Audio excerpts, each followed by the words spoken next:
one down the inside, Flying Jewel, but Classic Flag has come over from 18, and Classic Flag... This day belongs to Gray's Inn, drawing away. Red Badge perhaps second, Superword. And Irish Flame, Bolsovano, Irish Flame, Bolsovano has won the Vodacom Cove. Igugu and Pierre Jardin over the last 100, English Garden, and Igugu's going to win it, and Igugu... But Gray's Inn and Anthony Delpech, this day belongs to them. Mike de Kock and the son of Zabil, well, thrown into the race of the 200, he turned on the heat and he comes through. And an elated rider, Anthony Delpech, they win comfortably in the Vodacom Durban July.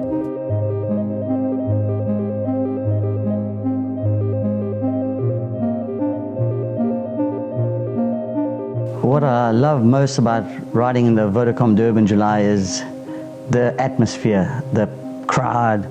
It's just the thrill of so many people coming to the race course, and it's that day is like you can't wait to get up in the morning to go to the races. It's a day that actually gets your adrenaline pumping more than any other race meeting. It's in every race, even though not the Vodacom Durban July itself, every race that you win on that day is it's like winning that race, because the crowd is pumping behind you. The atmosphere is fantastic. It is a day that you actually want to be riding in it almost every second week because you enjoy it so much. The race is dirtier. It's much dirtier than a normal race. The guys give no space, no gap, and it's a rough race. But you learn that after your first two. You say, whoopsie, I better wake up now because we're in the real world, you know. So the more you ride it, the more you get to understand it, and the more you actually ride better races. Every time you walk in that winner's box or go past that winning post first, it's the greatest feeling. And I've always had that argument when they've given me a suspension or something. I said, you guys don't really understand the emotion you feel, especially when I won the 2 Julys. I stood up before the winning post. I got fined both times. So I said, I wish you'd understand the feeling that when you're going past that winning post, what it's like.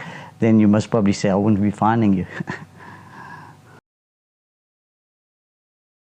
I had a bad accident at Turfentine and broke my neck, and yeah, so I've still got nerve damage, and yeah, it was like you've had all those falls and you come back, and this was one that while I was trying to get back, and I believed I was trying to make it to come back, and there was something telling me, says, Anthony, this one is, you're not going to get back in.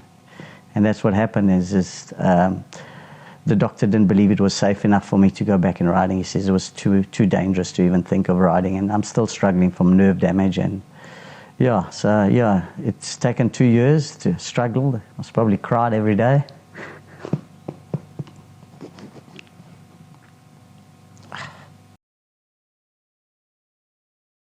I look up to Mike de Kock because he was probably one of the greatest trainer I've associated myself in, and I always looked up to him because the changes he could do to a horse that I haven't seen too many trainers do it, and that's why I think he's such a great trainer. And for me, those are the things that I admire in the game, in racing, and I think someone that can make that difference, and he makes that difference. He has got that special thing about him that's why he is so good. And I've learned so much through riding for him for over 12 years. So much in horses and how he can make a difference. You know, some horses I feel like some trainers will have them, but they wouldn't be able to get what he can get out of them. So that's why I think he is a little bit superior to not all trainers, to some trainers. I can always give back a little bit because I've learned so much in racing. And as a young apprentice, you can learn how to ride a horse, but it's always difficult to learn how to read in the jockey's brain of why they're riding that race.